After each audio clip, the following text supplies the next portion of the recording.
नमस्कार, मैं हूं प्रतिमा मिश्रा। दिन की हर बड़ी खबर के साथ आइए शुरू करते हैं भारत की बात। शुरुआत उन 4 खबरों से जिन पर विस्तार से होगी भारत की बात में बात। पहली खबर सुप्रीम कोर्ट से आए एक ऐसे आदेश की होगी जिसने देश में एक नई बहस की शुरुआत कर दी है। आज सुप्रीम कोर्ट में बतौर चीफ जस्टिस DY चंद्रचूड़ का आखिरी दिन था। विदाई समारोह में उन्होंने कहा कि अगर किसी को ठेस पहुंचाई हो तो माफ करना, लेकिन ये बोलने से पहले उन्होंने जो आखिरी फैसला सुनाया उस पर विस्तार से करेंगे चर्चा। बात महाराष्ट्र की भी करेंगे, जहां राज ठाकरे चुनाव तो अकेले लड़ रहे हैं, लेकिन चर्चा एक अदृश्य गठबंधन की हो रही है। क्या बीजेपी और राज ठाकरे के बीच पर्दे के पीछे कोई डील हुई है? इस पर भी बात करेंगे। इसके अलावा यूपी महिला आयोग के फैसले की भी होगी बात, जिसमें दर्जी की मर्जी पर कैंची चल गई है। अब बुटीक में महिलाओं के कपड़े का माप लेने के लिए महिला कर्मचारी का होना जरूरी है। इसका असर क्या पड़ेगा और सियासत ने मुस्लिम एंगल कैसे खोज लिया, इसे भी आपको बताएंगे। और आखिर में बात होगी जम्मू कश्मीर की, जहां आतंकी हमलों की संख्या बढ़ती जा रही है और सियासत 370 वाले ऐसे मुद्दे पर अटकी है जिसका अब कोई उपाय नहीं बचा है। क्या नेता जनता को गुमराह कर रहे हैं? इस पर भी हम विस्तार से करेंगे भारत की बात में बात, लेकिन शुरुआत करेंगे उस बड़ी खबर के साथ जो दिन भर चर्चा का विषय बनी रही। अलीगढ़ मुस्लिम यूनिवर्सिटी यानी AMU की आज सुप्रीम कोर्ट में चीफ जस्टिस के तौर पर DY चंद्रचूड़ को अपना आखिरी बड़ा फैसला सुनाना था, और जो फैसला आया उसमें थोड़ी खुशी भी है, थोड़ा सस्पेंस भी। खुशी इसलिए क्योंकि सुप्रीम कोर्ट ने देश के सबसे बड़े विश्वविद्यालयों में शामिल AMU को अल्पसंख्यक संस्थान का दर्जा देने से इनकार करने वाला फैसला पलट दिया है। और सस्पेंस इसलिए क्योंकि यूनिवर्सिटी अल्पसंख्यक संस्थान है या नहीं, इसका फैसला सुप्रीम कोर्ट की 3 जजों की बेंच करेगी। अब हम आपको सुप्रीम कोर्ट के फैसले की बड़ी बातें बता देते हैं। सुप्रीम कोर्ट ने अपने फैसले में कहा है कि AMU अल्पसंख्यक संस्थान के दर्जे का हकदार। अदालत ने यह भी कहा कि कोई संस्थान केंद्रीय कानून के तहत बनाया गया है, सिर्फ इसका हवाला देकर उसके अल्पसंख्यक दर्जे को नहीं छीना जा सकता। फैसला सुनाते हुए चीफ जस्टिस DY चंद्रचूड़ ने कहा कि कोई भी धार्मिक समुदाय शिक्षण संस्थान की स्थापना कर सकता है। साथ ही अदालत का यह भी कहना था कि धार्मिक समुदाय संस्थान चला सकते हैं। 3 जजों की बेंच को मामला भेजते समय सुप्रीम कोर्ट ने कहा कि किसी शिक्षण संस्थान को अल्पसंख्यक का दर्जा देने से पहले कुछ बातों की जांच जरूरी है, जैसे उस शिक्षण संस्थान की स्थापना का उद्देश्य क्या था, उसे स्थापित करते समय फंड और जमीन किसने दी। अब 3 जजों की जो बेंच बनेगी वो इन सवालों की पड़ताल करेगी और उनके आधार पर AMU का दर्जा तय करेगी। लेकिन सुप्रीम कोर्ट के आज के फैसले से बीजेपी के विधायक मानवेंद्र प्रताप सिंह काफी नाराज हैं। सुप्रीम कोर्ट ने अपने अधिकारों का असंवैधानिक प्रयोग आज किया है। सुप्रीम कोर्ट का केवल इतना काम होता है कि संविधान की आत्मा की संरक्षा करने का काम है, लेकिन आज उन्होंने संविधान की आत्मा को मारने का, उसकी हत्या करने का। आर्टिकल 30 क्लॉज में स्पष्ट है कि अल्पसंख्यकों द्वारा स्थापित और प्रशासित, ये ना तो अल्पसंख्यकों द्वारा स्थापित है ना प्रशासित है, इसलिए अल्पसंख्यक संस्थान नहीं है। दरअसल AMU के लिए जमीन उस जमाने में मुल्तान रियासत के राजा रहे महेंद्र प्रताप सिंह ने दी थी। 1929 में राजा महेंद्र प्रताप सिंह ने 2 रुपए की लीज की थी। AMU को सिर्फ 2 रुपए की एवज में 90 साल के लिए जमीन मिल गई। अलीगढ़ में GT रोड के पास की उसी जमीन पर AMU का सिटी स्कूल शुरू किया गया, जो बाद में कॉलेज और फिर यूनिवर्सिटी बन गया। चूंकि मामला AMU और इसके अल्पसंख्यक दर्जे से जुड़ा है, इसलिए इस मुद्दे पर बयानबाजी भी खूब हो रही है। दलील ये भी दी जा रही है कि यूनिवर्सिटी के लिए जमीन हिंदू राजा ने दी थी। हालांकि सुप्रीम कोर्ट के फैसले पर तमाम राजनीतिक दलों की राय अलग अलग है। ये फैसला भारतीय जनता पार्टी के भी खिलाफ है, क्योंकि भारतीय जनता पार्टी की सरकार नहीं चाहती थी कि AMU को माइनॉरिटी स्टेटस वो उनका बरकरार रहे, लेकिन देश की अदालत ने आज जो फैसला सुनाया है वो स्वागत योग्य है। आप स्कॉलरशिप बंद कर देंगे, आप मौलाना आजाद फेलोशिप बंद कर देंगे, आप धीरे धीरे माइनॉरिटी मिनिस्ट्री का बजट घटाते जाएंगे। ये सब जो कार्यक्रम रहे हैं पिछले कुछ सालों में मौजूदा भारत सरकार के, वो तो यही दर्शाते हैं ना कि आप पढ़ने लिखने नहीं देना चाहते। देश की एकता के लिए, देश की अखंडता के लिए आज फैसला माननीय उच्चतम न्यायालय के द्वारा हुआ है, बड़ा ही सराहनीय है। भारतीय जनता पार्टी का जो मंसूबा समय समय पर होता है, उस पर कहीं न कहीं धक्का लगा है। संविधान संगत तरीके से केंद्र सरकार अपना पक्ष रखेगी। Supreme court primary duty is to interpret the provisions of the constitution.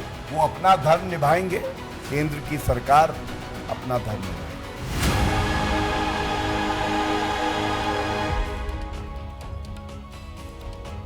अब अलीगढ़ मुस्लिम यूनिवर्सिटी पर सुप्रीम कोर्ट के फैसले की व्याख्या राजनीतिक दल अपने अपने हिसाब से कर रहे हैं, लेकिन एएमयू कैंपस से जुड़े लोगों की राय अलग है। वहां खुशी का माहौल है। कोर्ट का फैसला आने के बाद वहां मिठाइयां भी बांटी गई। सुप्रीम कोर्ट के आज के फैसले के बाद मुस्लिम समुदाय का मानना है कि 3 जजों की बेंच का फैसला भी उनके ही पक्ष में आएगा।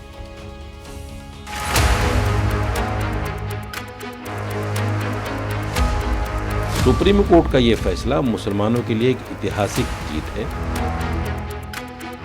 जो 3 जजेस की बेंच है, वो बेंच उम्मीद है कि फेवर में फैसला देगी और माइनॉरिटी स्टेटस जो मिलेगा तो उसके बड़े इख्तियारात होते हैं। सारे राइट्स, सारे पावर्स उनके अंदर उनको खुद होंगे और इसके अंदर किसी की दखलंदाजी नहीं। जो देश को बांटना नहीं चाहते, जो बटोगे और कटोगे वाली राजनीति नहीं करना चाहते, वो तमाम के तमाम लोग इसको अच्छा समझेंगे। 3 जजेस की बेंच बनेगी, उसके सामने जाहिर सी बात ये तमाम हिस्टोरिकल फैक्ट्स रखे जाएंगे और हम लोगों को पूरी उम्मीद है कि अलीगढ़ यूनिवर्सिटी के माइनॉरिटी कैरेक्टर के रास्ते में जो रुकावटें थीं वो आज के इस फैसले से ख़त्म हो जाएंगी। हमारे एजुकेशन इंस्टीट्यूट हो सकते थे, उन तमाम पर जिस तरह से प्रहार किया है बीजेपी ने, उन तमाम चीज़ों को देखते हुए ये सुप्रीम कोर्ट का ये फैसला इन लोगों के मुंह पर एक करारा तमाचा है।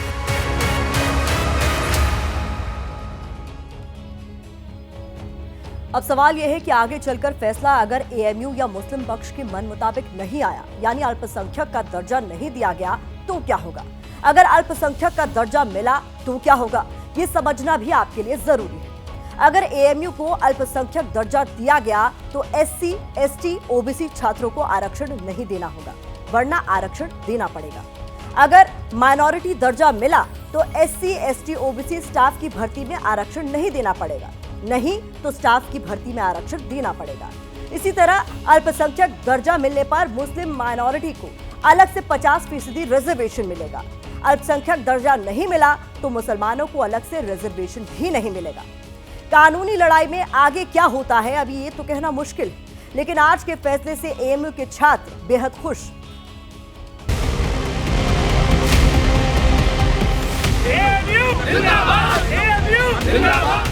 बहुत खुशी हो रही सुन के ये फैसला, और इसकी हम उम्मीद भी करते थे कि हमें माइनॉरिटी स्टेटस जो है इसका बरकरार रहना चाहिए। जो होना चाहिए था वही हुआ है। मैं इसके लिए सुप्रीम कोर्ट को, जो एएमयू की लड़ाई यहाँ पे 30, 40 साल, 50 साल से लड़ रहे हैं, सबको मैं बधाई देता हूँ।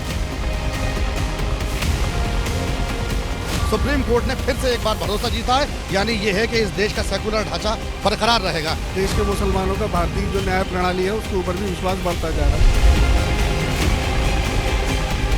आज सीजीआई और इंडियन सुप्रीम कोर्ट ने मोदी जी की उस बात को मान लिया है जिसमें मोदी जी बार बार कहते हैं कि सबका साथ, सबका विकास और सबका विश्वास। इस देश को अगर तरक्की करना है तो माइनॉरिटी को भी मेन स्ट्रीम में लाना है। उम्मीद है कि सुप्रीम कोर्ट आने वाले भविष्य में भी हमारे एएमयू के हक में फैसला अपना देगी। एएमयू जिंदाबाद था, एएमयू जिंदाबाद है, एएमयू जिंदाबाद रहेगा। इस पर आज मुहर फिर से लग गई।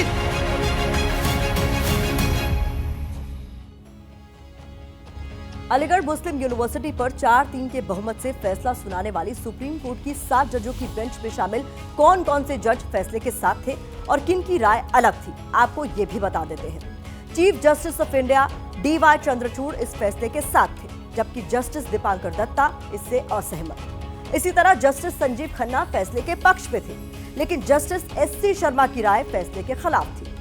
जस्टिस JB पारदीवाला भी फैसले के साथ थे, लेकिन जस्टिस सूर्यकांत असहमत, जबकि जस्टिस मनोज मिश्रा अलीगढ़ मुस्लिम यूनिवर्सिटी पर फैसले के साथ थे। सुप्रीम कोर्ट ने अलीगढ़ मुस्लिम यूनिवर्सिटी पर अपना यह फैसला संविधान के अनुच्छेद 30 का हवाला देते हुए सुनाया है। संविधान का अनुच्छेद 30 धार्मिक और भाषाई तौर पर अल्पसंख्यकों को शैक्षणिक संस्थान स्थापित करने का अधिकार देता है। सुप्रीम कोर्ट ने कहा है कि संविधान लागू होने से पहले बना कोई संस्थान अनुच्छेद 30 के तहत अल्पसंख्यक संस्थान का दर्जा पा ही नहीं सकता। ये मानना गलत है। ये फैसला सुनाते हुए सुप्रीम कोर्ट ने अपना ही 57 साल पुराना फैसला पलट दिया। 57 साल पुराना वो case Aziz Basha versus Union of India के नाम से जाना जाता है। इस केस में यूनिवर्सिटी के लिए माइनॉरिटी स्टेटस बहाल करने की मांग की गई थी। अपील करने वाले अजीज बादशाह की तरफ से तर्क दिया गया कि संस्थान के लिए चंदा सर सैयद अहमद खान ने जुटाया था, लेकिन सुप्रीम कोर्ट ने माना कि सर सैयद अहमद खान के कहने पर ब्रिटिश सरकार ने यूनिवर्सिटी को मान्यता दी थी। अपील करने वालों का कहना था कि एएमयू की शुरुआत अल्पसंख्यकों के प्रयास से उनके फायदे के लिए की गई थी, लेकिन सुप्रीम कोर्ट ने माना कि सर सैयद अहमद खान के कहने पर ब्रिटिश सरकार ने यूनिवर्सिटी को मान्यता दी थी। अजीज बादशाह की तरफ से एएमयू को अल्पसंख्यक संस्थान का दर्जा देने की मांग की गई, लेकिन सुप्रीम कोर्ट ने कहा कि एएमयू को ना तो मुस्लिमों ने बनाया और ना उन्होंने शुरू किया, इसलिए अल्पसंख्यक संस्थान के दर्जे का दावा सही नहीं। सुप्रीम कोर्ट के इस फैसले से अल्पसंख्यकों का एक बड़ा तबका काफी नाराज था। इसके 13 साल बाद इस मामले में केंद्र सरकार ने बड़ा कदम उठाया। 1981 में केंद्र में इंदिरा गांधी की सरकार थी। सरकार ने एएमयू एक्ट में बदलाव किया और मुसलमानों का पसंदीदा संस्थान बताते हुए एएमयू को अल्पसंख्यक संस्थान का दर्जा दे दिया। इसके बाद से सब कुछ शांति के साथ चलता रहा, लेकिन 24 साल के बाद एएमयू का एक फैसला विवाद की वजह बन गया। साल 2005 में एएमयू ने मेडिकल के पीजी कोर्स में 50% सीटें मुस्लिम छात्रों के लिए रिजर्व कर दी। इसके खिलाफ गैर मुस्लिम छात्र इलाहाबाद हाईकोर्ट पहुंच गए। फैसला 2006 में आया, जिसमें इलाहाबाद हाईकोर्ट ने एएमयू को अल्पसंख्यक संस्थान नहीं माना। हाईकोर्ट के उस फैसले के खिलाफ एएमयू सुप्रीम कोर्ट पहुंच गया और साल 2019 से ही 60 जजों की संविधान पीठ इस मामले की सुनवाई कर रही थी, जिस पर आज फैसला तो आ गया, लेकिन मामला 3 जजों की बेंच को भेजकर कोर्ट ने कानूनी लड़ाई का एक और मोर्चा खोल दिया है। कुल मिलाकर कहें तो एएमयू के अल्पसंख्यक दर्जे पर सस्पेंस अभी बाकी है। वैसे अल्पसंख्यक दर्जे को लेकर चर्चा में सिर्फ एएमयू ही नहीं रहता। इस लिस्ट में दिल्ली का जामिया मिलिया इस्लामिया, दिल्ली का ही सेंट स्टीफेंस कॉलेज, बेंगलुरु का Saint John Medical College, Vellore के क्रिश्चियन मेडिकल कॉलेज जैसे कुछ और संस्थान भी शामिल हैं। हालांकि कानून के जानकारों का कहना है कि सुप्रीम कोर्ट की 3 जजों की बेंच एएमयू के माइनॉरिटी स्टेटस पर जो फैसला देगी वो सिर्फ और सिर्फ एएमयू पर ही लागू होगा। दूसरे अल्पसंख्यक दर्जा वाले संस्थानों पर इस फैसले का कोई भी असर नहीं होगा। आइए अब बात करते हैं चुनावी राज्य महाराष्ट्र की। सियासत में जो दिखता है वो होता नहीं है और जो होता है वो दिखता नहीं है। आज की तारीख में इसका प्रत्यक्ष प्रमाण है एमएनएस प्रमुख राज ठाकरे, क्योंकि राज ठाकरे कैसी सियासत कर रहे हैं ये बहुत से लोगों के लिए पहेली बना हुआ है। सवाल तो बीजेपी पर भी है, आखिर राज ठाकरे की एमएनएस और बीजेपी के बीच चल क्या रहा है। वैसे राजनीतिक दलों को चुनाव लड़ने की पूरी आजादी है। ऐसे में राज ठाकरे की पार्टी भी इस बार महाराष्ट्र की 288 में से 139 सीटों पर चुनाव लड़ रही है। लेकिन सवाल यह है कि 2 बड़े गठबंधनों की लड़ाई में राज ठाकरे की पार्टी 139 में से कितनी सीटों पर चुनाव जीत पाएगी, कितनी सीटों पर जमानत बचा पाएगी और कितनी सीटों पर दूसरे दलों का खेल बिगाड़ पाएगी। आपको सबसे पहले राज ठाकरे का चुनावी प्रचार दिखाते हैं, उससे साफ होगा कि राज ठाकरे के मन में आखिर चल क्या रहा है। शिवसेना आणि धनुष्यबाण ही ना उद्धव ठाकरेची प्रॉपर्टी आहे ना एकनाथ शिंदेची प्रॉपर्टी आहे, ती माननीय बाळासाहेब ठाकरेंची प्रॉपर्टी आहे। लगभग हर चुनावी रैली में राज ठाकरे इसी तरह एकनाथ शिंदे पर हमलावर दिखते हैं और बीजेपी का जिक्र तक नहीं करते। अब अगर राज ठाकरे ऐसा कर रहे हैं तो जाहिर है कि ये सियासी मोहब्बत एक तरफा नहीं है, प्लानिंग दोनों तरफ से है और इसलिए महाराष्ट्र की राजनीति में कुछ बड़े सवाल भी खड़े हो रहे हैं। सवाल ये कि क्या बीजेपी ने राज ठाकरे के साथ मिलकर कोई गेम प्लान बनाया है? अगर कोई प्लान बना भी है तो इसका उद्देश्य और ब्लूप्रिंट आखिरकार क्या है? महाराष्ट्र में भले बीजेपी गठबंधन की सरकार चला रही है, लेकिन उसका एक दुख ये भी है कि राज्य में उसका मुख्यमंत्री नहीं है। अब बीजेपी की पहली कोशिश यही होगी कि वो न सिर्फ राज्य में सरकार बनाए बल्कि अपना मुख्यमंत्री भी बनाए। इसके लिए सियासत की कुछ जरूरी शर्तें भी हैं। बीजेपी को न सिर्फ सबसे बड़ी पार्टी बनना होगा बल्कि बहुमत के इतने करीब पहुंचना होगा जहां से उस पर दबाव न पड़े। यही वजह है कि बीजेपी 148 सीटों पर चुनाव लड़ रही है और महाराष्ट्र में बहुमत का आंकड़ा 145 है। ऐसे में अगर राज ठाकरे कुछ सीटें जीत जाते हैं तो बीजेपी का यह दबाव कुछ हल्का होगा और तब बीजेपी मुख्यमंत्री पद के लिए शिंदे गुट से मोलभाव करने की स्थिति में रहेगी। वैसे छोटी पार्टियों और निर्दलीय विधायकों की ज्यादा संख्या बीजेपी को रास आती है। 5 साल पहले हरियाणा में ऐसा ही कुछ हुआ था, जहां बीजेपी ने 2019 में बहुमत न होने के बाद भी न सिर्फ सरकार बनाई थी बल्कि अपना मुख्यमंत्री भी बनाया था। 2019 के हरियाणा विधानसभा चुनाव में बीजेपी को 90 में से 40 सीट मिली थी। तब बीजेपी ने इंडियन नेशनल लोकदल से अलग हुए दुष्यंत चौटाला की पार्टी जेजेपी से हाथ मिलाया, निर्दलियों का साथ लिया और सरकार बना ली। तो क्या महाराष्ट्र में भी बीजेपी इस बार कुछ ऐसा ही प्लान बना रही है? महाराष्ट्र में सहयोगियों की सीटें घटने और एमएनएस और निर्दलीय विधायकों की संख्या बढ़ने का सीधा फायदा बीजेपी को मिलेगा और वो हरियाणा की ही तरह अपना मुख्यमंत्री बना सकेगी। वैसे भी राज ठाकरे को ना तो बीजेपी की सरकार से कोई दिक्कत है और ना ही बीजेपी के मुख्यमंत्री से। इसका जिक्र कुछ ही दिनों पहले उन्होंने एबीपी न्यूज के मंच पर किया था। आपको क्या लगता है कि अगला मुख्यमंत्री महाराष्ट्र का कौन बनेगा? कौन बनेगा? मुझे लगता है अगला मुख्यमंत्री भारतीय जनता पार्टी का बनेगा। क्यों लगता है आपको ऐसा? अभी लगता है तो लगता है।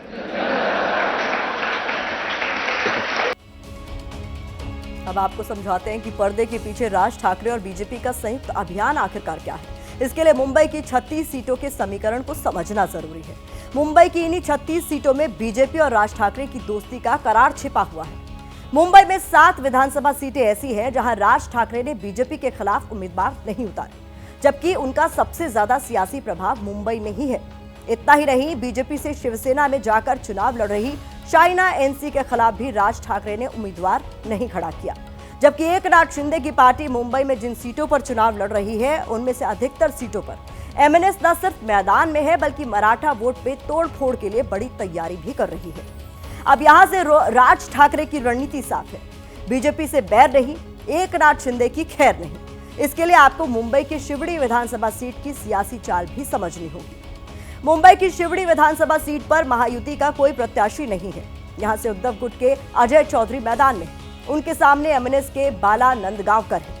बीजेपी ने खुला ऐलान किया है कि वो शिवड़ी सीट पर एमएनएस प्रत्याशी का समर्थन करेगी। 2019 के चुनाव में एमएनएस यहां दूसरे नंबर पर रही थी और उद्धव गट के अजय चौधरी चुनाव जीते थे। लेकिन सिर्फ एक सीट के लिए राज ठाकरे इतनी बड़ी गोलबंदी करेंगे, ये समझ से परे है। ऐसे में सवाल यह है कि राज ठाकरे का फ्यूचर प्लान क्या है, वो इस चुनाव को किस नजरिए से देख रहे हैं और अगर पर्दे के पीछे बीजेपी के साथ कोई डील हुई है तो इसकी वजह क्या है। दरअसल महाराष्ट्र की राजनीति इन दिनों दलदल में फंसी हुई है, यानी राज्य में इस वक्त कई दल बन चुके हैं। शिवसेना 2 हिस्सों में बंट गई है, एनसीपी भी 2 हिस्सों में बंट गई है और लोकसभा चुनाव का नतीजा सबके सामने है, जिसमें उद्धव की शिवसेना और शरद पवार की एनसीपी, शिंदे की शिवसेना और अजीत पवार की एनसीपी पर भारी पड़ी। मुंबई में अगर ठाकरे चलते हैं, मराठी भाषा चलती है, उसका नेतृत्व चलता है और भाजपा दूसरे गैर मराठी मतदाताओं का ज़्यादा प्रतिनिधित्व करती है, तो वो ज़रूर चाहेंगी कि उद्धव हमारे साथ नहीं है तो कोई ना कोई ठाकरे हमारे साथ होना चाहिए। तो ज़रूर इस चुनाव में और उसके बाद भाजपा ये ज़रूर चाहेगी कि मन से हमारे साथ रहें, ताहम महाराष्ट्र के मतदाताओं के सामने, मुंबई के मतदाताओं के सामने फिर से एक बार सामने जा सके। इसीलिए ये नया ऑप्शन खुला है। सवाल यह है कि क्या राज ठाकरे इस दलदल वाली राजनीति में गेम चेंजर के तौर पर उभरने वाले हैं? क्या राज ठाकरे इस चुनाव में उतने मजबूत हो पाएंगे जिससे वो सत्ता के भागीदार बन सके और बीजेपी को किसी दूसरे सहयोगी दल की जरूरत ही ना पड़े? आइए बढ़ते हैं आगे और अब रुख कर लेते हैं बड़ी खबर का, जो आई है उत्तर प्रदेश से। लोगों की आम जिंदगी को लेकर उत्तर प्रदेश में इन दिनों बहुत कुछ तय करने की कोशिश हो रही है। जैसे आप जिस होटल में खाना खाने जा रहे हैं उसका मालिक कौन, आप जिस दुकान पर जूस पी रहे हैं वो जूस की दुकान किसकी है, आप जिससे मेहंदी लगवा रहे हैं उनकी पहचान क्या है और न जाने क्या क्या। इस बीच यूपी में महिला आयोग ने एक नया फरमान जारी कर दिया है। इस फैसले के मुताबिक बुटीक सेंटर पर महिलाओं के कपड़ों के माप सिर्फ महिला टेलर ही ले सकेंगी। अभी तक कई जगहों पर पुरुष टेलर ऐसा करते थे, जिसे यूपी महिला आयोग ने रोकने की बात कही है। इसी तरह जिन दुकानों पर महिलाओं के कपड़े बिकते हैं उन दुकानों पर महिला कर्मचारी का होना भी जरूरी कर दिया गया है। इसके अलावा जिम या योगा सेंटर में लेडीज ट्रेनर का होना भी जरूरी होगा। सवाल है कि यूपी महिला आयोग ने ऐसा क्यों किया। जवाब देने के लिए खुद यूपी महिला आयोग की चेयरमैन बबीता चौहान सामने आई। तर्क दिया कि महिलाओं की सुरक्षा को देखते हुए यह फैसला लिया गया और दावा किया गया कि कई महिलाएं बैड टच की शिकायत दर्ज करवा चुकी हैं। ऐसे केसेस जब मैं सुनवाई करती हूँ तो मेरे पास बहुत आते हैं। वो जिम से संबंधित हैं, वो बुटीक जहाँ महिलाओं के कपड़ों की सिलाई होती है वो हैं, या ब्यूटी पार्लर हैं। इस तरह की शिकायतें मेरे पास बहुत आ रही थी। तो टेलर हैं, जो टेलर होता है वही उसका मेजरमेंट करता है, लेकिन वहाँ से इतनी सारी घटनाएं होती हैं जो बैड टच के बारे में आती हैं। इसको लेकर ये आपने जो आदेश है क्या सभी डीएम को भेजा है कि वो अपने अपने ज़िले में ये चीज़? हाँ, पूरे उत्तर प्रदेश में सबको भेजा है और इस पर शायद काम भी शुरू हो गया है। हाल फिलहाल में ऐसी कोई घटना चर्चा में तो नहीं आई, लेकिन फिर भी एहतियात बरतते हुए महिला आयोग ने ऐसा सख्त फैसला लिया है। चूंकि मामला यूपी का है तो सियासत भी दबे पांव आगे आ गई। समाजवादी पार्टी के एक नेता ने इसमें मुसलमानों का एंगल फिट किया तो कांग्रेस महिला अधिकारों की दुहाई देने लगी। एक वर्ग, एक समाज के लोग और खास तौर से मुस्लिम समाज के लोग इसमें ज्यादा आते हैं, तो मैं समझता हूँ कि आर्थिक रूप से उनको कमजोर करना चाहते हैं ये। जबकि हकीकत तो है कि मुस्लिम समाज एक ऐसा समाज है जो स्किल्ड समाज है और एक जाति विशेष के लिए इस तरीके की टीका टिप्पणी को नहीं करनी चाहिए। देखिए, मैं समझती हूँ कि अगर महिलाओं की सुरक्षा को लेकर कोई भी रूल और रेगुलेशन बनाए जाते हैं तो हमें उसका समर्थन करना चाहिए, पर मैं उसी तरफ से दूसरी बात ये भी, जिस समाज में कुछ लोगों की सोच ही छोटी हो वहां नियम और कानून बहुत ज्यादा असरदार साबित नहीं हो पाते। आपको कुछ रोचक जानकारी बताते हैं, क्योंकि जो फैसला यूपी महिला आयोग ने लिया है वो कुछ समय पहले तालिबान में भी लिया गया था। अफगानिस्तान में जब तालिबान की हुकूमत आई थी तो पुरुष टेलर पर महिलाओं के कपड़े सिलने पर पाबंदी लगा दी गई थी। इसका नतीजा ये हुआ कि जो पुरुष टेलर महिलाओं के कपड़े सिलते थे उनके सामने रोजी रोटी का संकट आ गया और इसके बाद कई पुरुष टेलर अफगानिस्तान छोड़कर पाकिस्तान चले गए। अब वो बेफिक्र होकर पाकिस्तान में महिलाओं के कपड़े सिल रहे हैं। सोच हर किसी की छोटी नहीं होती। कई लोग ऐसे भी होते हैं जो रोजी रोटी को ही अपना दीन ईमान मानते हैं, लेकिन फिर भी कुछ गंदी मछलियां जब तालाब को गंदा करती हैं तो इसका नुकसान बाकी मछलियों को भी उठाना पड़ता है। अब जब यूपी महिला आयोग ने फैसला लिया है तो इसका साइड इफेक्ट भी दिख सकता है। बड़ी बड़ी दुकान और बुटीक चलाने वाले तो महिला कर्मचारी रख लेंगे, लेकिन छोटी दुकान चलाने वालों के सामने आर्थिक चुनौती पैदा हो सकती है। यूपी महिला आयोग के इस फैसले पर हमने यूपी के मेरठ में उन टेलर्स से बात की जो लंबे अरसे से महिलाओं के कपड़े सिलते आ रहे हैं। अगर लेडीज नाप लेंगी तो हम क्या करेंगे, और अगर लेडीज इतनी सक्सेसफुल जो हैं वो करते हैं इस काम को, और जो जेंट्स सक्सेसफुल है वो भी कर रहे हैं, तो हमारे हिसाब से तो सरकार को हमारे बारे में सोचना चाहिए जो भी कानून बना रहा है। सब ईमानदारी से काम करते हैं, सबकी बहन बेटियां हैं, समझिए नहीं, कोई ऐसा नहीं है। कोई अगर करेगा तो उसका तो खुद कानून ऐसा है कि अपना आप ही उसको सजा देगा। अब सवाल यह है कि वो महिलाएं क्या सोचती हैं जिनके लिए ये फैसला लिया गया है। हमने दिल्ली से सटे नोएडा में कई महिलाओं से खास बातचीत की। कुछ महिलाओं ने फैसले को सही बताया तो कुछ ने फैसले को थोपने जैसा बताया। बिना नाप के कोई कपड़ा सिलेगा कैसे? जब तक वो नाप नहीं लेगा सिल नहीं सकता। इसमें असुरक्षित क्या है? सुरक्षा तो वहाँ पर हो जब वो बंद कमरे में नाप ले रहा हो। वो तो सबके सामने नाप ले रहा है, तो फिर उसमें सुरक्षा को सवाल ही नहीं है। ऐसा बहुत कोई दिक्कत नहीं है, मैं भी जस्ट नाप देकर ही आई हूँ तो मुझे ऐसा बहुत प्रॉब्लम नहीं लगा। कुछ लोगों का इंटेंशन हो सकता है कि वो थोड़ा मतलब गलत तरीके से टच करें, बट सब लोग ऐसे नहीं होते, तो इसमें बहुत ऑब्जेक्शन मुझे तो नहीं है। पुराने टाइम से तो हमेशा जेंट्स टेलर ही करते हैं, ये कदम ठीक है। सबको केयरफुल होना चाहिए लाइफ में। बात सिर्फ पुरुष या महिला टेलर की ही नहीं है, बात जिम और योगा सेंटर की भी है, जिसको लेकर लंबे समय से सोशल मीडिया में विवाद भी होता दिखाई दिया। हमने लखनऊ के जिम में एक्सरसाइज करने पहुंची लड़कियों से बात की। सुनिए उन्होंने महिला आयोग के इस फैसले पर क्या कहा। फीमेल ट्रेनर्स भी रखो, मे बी 50% मेल 50% फीमेल, 30-70 जैसा भी पॉसिबल हो।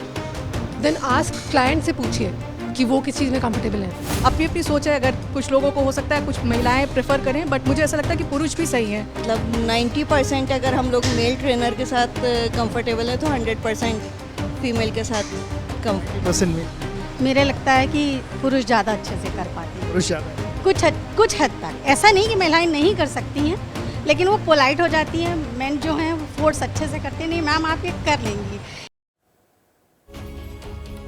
सरकार हो या फिर महिला आयोग, बेशक फैसला किसी का भी हो, उसके पीछे नीयत सही होनी चाहिए।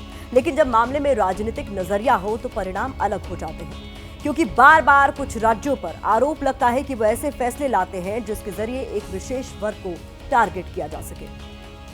बढ़ते आगे बात करेंगे जम्मू कश्मीर की। कैसे जम्मू कश्मीर में उमर अब्दुल्ला सरकार आने के बाद विधानसभा में 370 को लेकर गदर मचा हुआ है। कैसे घाटी में टारगेट किलिंग और टारगेट पॉलिटिक्स बढ़ गई है। देखिए हमारा ये स्पेशल शो 370 नई गदर कथा।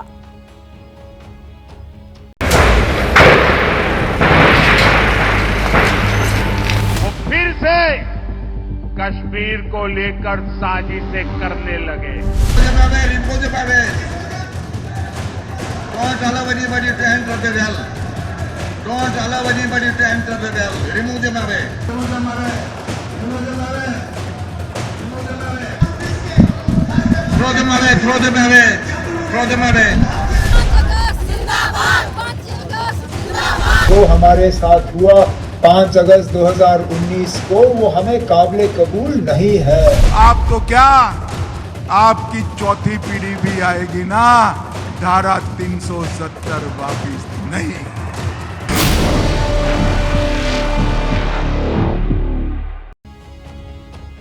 आज हम आपको कश्मीर की वो 2 तस्वीरें दिखाने जा रहे हैं जो कश्मीर में बनते नए हालातों की सच्चाई बयां कर रहे हैं। जम्मू कश्मीर में उमर अब्दुल्ला सरकार आने के बाद से एक तरफ आतंकवादी टारगेट किलिंग कर आम लोगों को मौत के घाट उतार रहे हैं, देश के जवान शहीद हो रहे हैं, आतंकियों को जहन्नुम पहुंचाने के लिए हमारे सुरक्षा बल दिन रात जुटे हुए हैं, तो दूसरी ओर जम्मू कश्मीर विधानसभा के भीतर 370 पर गदर मचा हुआ है। हाथापाई, मारपीट और सदन के बाहर धक्के देकर विधायकों को निकाला जा रहा है। ये दोनों ही तस्वीरें जम्मू कश्मीर के लिए ही नहीं बल्कि पूरे भारत के लिए चिंता का विषय है। आज हम सवाल उठा रहे हैं कि आखिर ये 2 तस्वीरें कश्मीर की तरक्की को पीछे धकेलने की क्या गहरी साजिश है? क्यों 370 पर एक बार फिर सियासी संग्राम गंभीर हो गया और घाटी में बढ़ते आतंकी हमले बेकाबू होते जा रहे हैं? हर किसी को अब इस बात की चिंता करनी जरूरी है। जरा आतंकी हमले और सदन में संग्राम की टाइमिंग पर भी गौर करना चाहिए।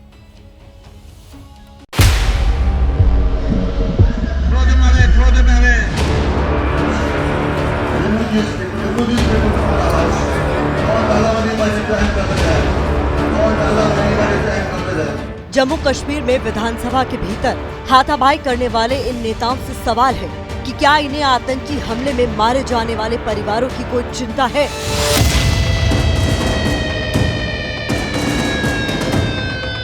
Don't allow anybody to enter the well. Don't allow anybody to enter the well. Remove them away. Don't allow anybody to enter the well. Don't allow anybody to enter the well. Remove them away. गिरबां पकड़कर सदन के बाहर घसीट कर ले जाने वाले इन नेताओं ने क्यों 370 पर नया गदर मचाया हुआ है?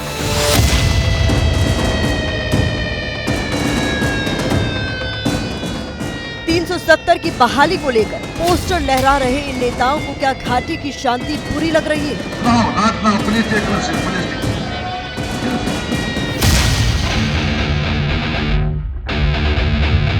क्या इन माननीयों को दिख रहा है कि देश के जाबाज अपनी जान की बाजी लगाकर भी आतंकवादियों को जहन्नुम भेज रहे हैं?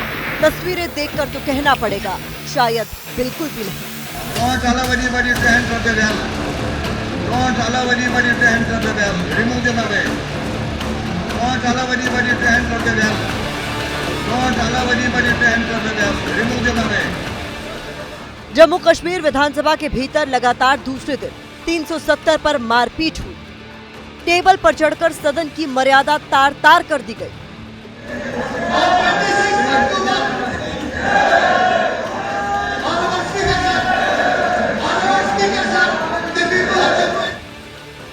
सत्ता पक्ष और विपक्ष के बीच सदन के भीतर युद्ध का मैदान बन गया।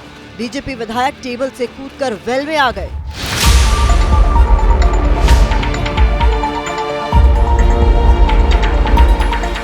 Don't allow anybody to enter the well. Don't allow anybody to enter the well. Remove them away. Jammu Kashmir के मुख्यमंत्री उमर अब्दुल्ला लगातार सदन के भीतर चुपचाप मार पिटाई देख रहे हैं, लेकिन बाहर आकर 370 पर लगातार बयान दे रहे हैं। लेकिन एक ऐसा रेजोल्यूशन इस हाउस से पास कराना जिससे लोगों के जज्बातों की तर्जुमानी हो पाए, जिससे कि दुनिया को यह पता चले कि 5 अगस्त 2019 के फैसले में हमारी राय नहीं ली गई, हमारी मंजूरी इसमें शामिल नहीं थी। आज आपको ये भी जानना चाहिए कि 370 की बहाली को लेकर जहां अब्दुल्ला सरकार फिर से नई सियासत कर रही है, वहीं पीडीपी प्रमुख महबूबा मुफ्ती ने भी मौका दे 370 बहाली प्रस्ताव का समर्थन कर दिया। तो मैं कहती हूँ चलिए देर आए दुरुस्त आए, अच्छा किया और हम लोगों ने भी इसको सपोर्ट किया, पर शायद हम आपस में डिस्कस करके हो सकता है इस रेजोल्यूशंस में कुछ हम अमेंडमेंट्स लाएं।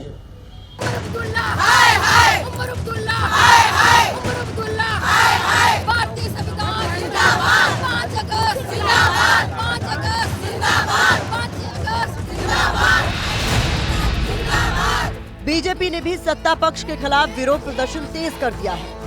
तस्वीरें आप जम्मू से देख रहे हैं, जहां पर बीजेपी की महिला कार्यकर्ता सड़कों पर हैं और पुतला फूंका जा रहा है जम्मू कश्मीर सरकार का। दरअसल धारा 370 पर जो प्रस्ताव पारित जम्मू कश्मीर विधानसभा में हुआ है, उसके बाद लगातार जम्मू की सड़कों पर ऐसे नजारे दिख रहे हैं। और आज हम देख रहे हैं कि भारतीय जनता पार्टी के विधायकों को जिस तरह असेंबली से घसीट कर इन लोगों ने बाहर निकाला है, इन्होंने अपनी मानसिकता को दिखाया है। सबसे पहले उनका काम बनता है इन टैक्स को रोके, इन चीजों को रोके, ना कि लोगों को गुमराह करे। जो लोगों टैक्स रोकना तो केंद्र सरकार का काम है ना, वो तो स्टेट गवर्नमेंट का डोमेन नहीं। अगर बैठे हैं स्टेट में तो उनको इसका मसला हल ढूंढना पड़ेगा। ये लोगों को गुमराह नहीं कर सकते। 370 लेके ये सब लेके इनको जो लोगों से वादे किए हैं उन वादों पे खरा उतरना पड़ेगा। जनता को जवाब देना पड़ेगा, बेरोजगार को रोजगार देना पड़ेगा, 200 यूनिट बिजली फ्री देने पड़ेगी, 12 सिलेंडर फ्री देने पड़ेंगे। प्रधानमंत्री मोदी और गृह मंत्री अमित शाह ने साफ कर दिया है कि 370 की बहाली का सपना न देखें। जैसे ही कांग्रेस और इंडी गठजोड़ों का जम्मू कश्मीर में सरकार बनाने का मौका मिला, वो फिर से कश्मीर को लेकर साजिशें करने लगे। मैं आज आप सबके बीच में कहकर जाता हूं, राहुल बाबा, आप तो क्या, आपकी चौथी पीढ़ी भी आएगी ना, धारा 370 वापिस नहीं है। जबकि यूपी के मुख्यमंत्री योगी आदित्यनाथ भी आतंकवाद पर जमकर प्रहार करते नजर आए।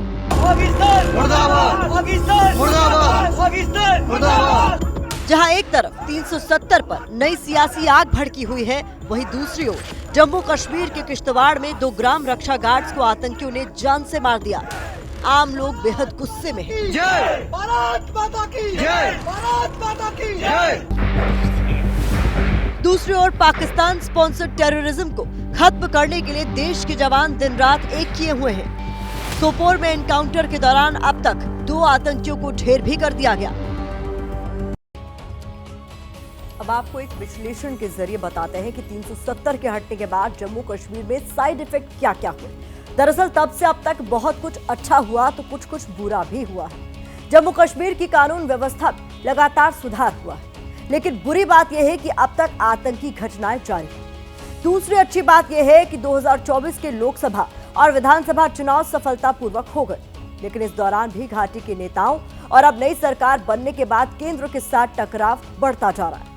तीसरी अच्छी बात यह हुई कि घाटी से पत्थरबाज लगभग गायब हो गए, लेकिन आतंकी लगातार टारगेट किलिंग को अंजाम दे रहे हैं। एक और अच्छी बात है कि विकास की गति जम्मू कश्मीर में भी तेज हुई है, लेकिन अब तक कश्मीरी पंडितों का पुनर्वास अधूरा है। एक बात आपको और ध्यान रखनी चाहिए कि जब से विधानसभा चुनाव हुए हैं, यानी पिछले 30 दिनों के भीतर करीब 11 आतंकवादी घटनाएं हुई हैं, जिसमें 10 नागरिकों की मौत हुई है। आतंकवादी लगातार टारगेट किलिंग कर रहे हैं। हमारे जवानों ने एनकाउंटर के दौरान 10 आतंकवादियों को ढेर भी किया है, साथ ही 2 जवानों को अपनी शहादत भी देनी पड़ी। अब आपको कश्मीर की बदलती तस्वीर के बारे में ऐसे सच बताते हैं जिन्हें जानकर आप समझ जाएंगे कि आतंकवादी और उनके पाकिस्तान में बैठे आका क्यों इतने ज्यादा बौखलाए हुए हैं। 370 हटने के बाद से पिछले 5 सालों में घाटी में पर्यटकों की संख्या लगातार बढ़ती जा रही है।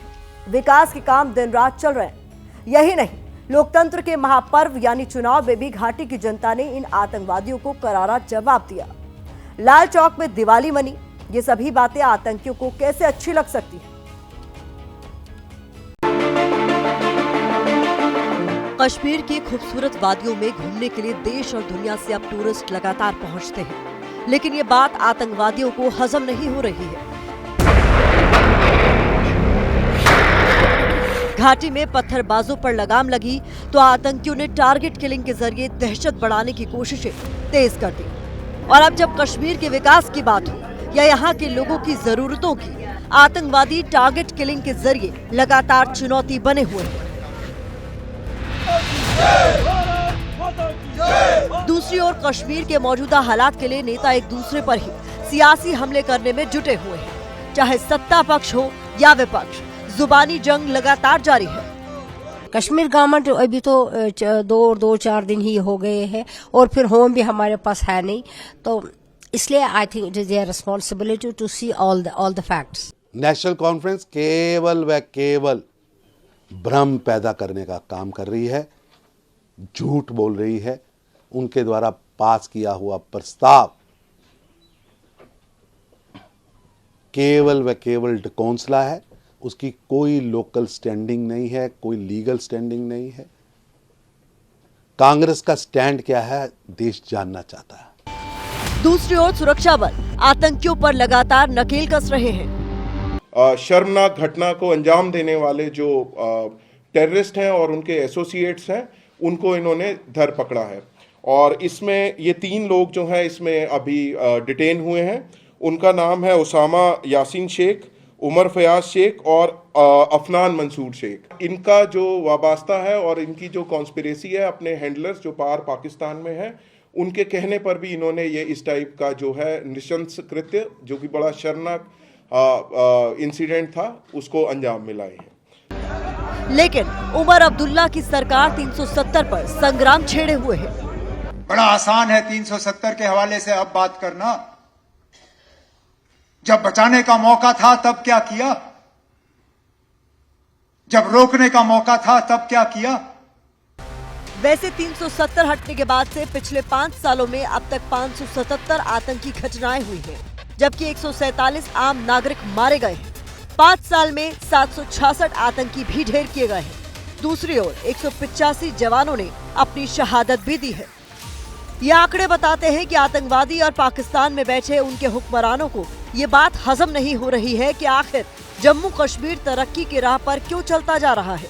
अब आपको कुछ और आंकड़े दिखाते हैं जो बताते हैं कि टूरिज्म ने कैसे टेररिज्म को चुनौती दी है। साल 2015 में पर्यटकों की संख्या 1 करोड़ 33 लाख थी, जो 2019 में बढ़कर 1 करोड़ 62 लाख हो गई, यानी 22% बढ़ गई। यही नहीं, 2023 में पर्यटकों की संख्या 2019 की तुलना में बढ़कर 2 करोड़ 12 लाख हो गई। जाहिर है कश्मीर बदल रहा है।